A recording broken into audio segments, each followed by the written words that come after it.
Hey everybody, this is a quick video in case you have OnePlus Buds that you need to do a hard reset on them. This is for the original version of the OnePlus Buds.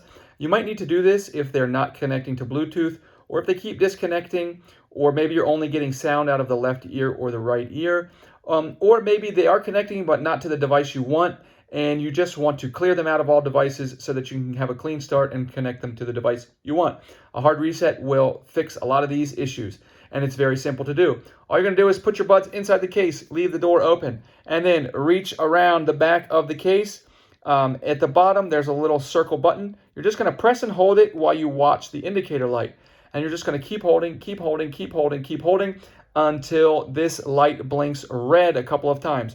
Once it blinks red a couple of times, you can pair the headphones again with whatever device you would like. It will be a new pairing because they will have been reset. It's as simple as that. But if you're still here, just one more thing. If you are interested in a credit card, Chase is giving away $200 right now for free just for signing up for a credit card. I'll put a link in the description if you're interested.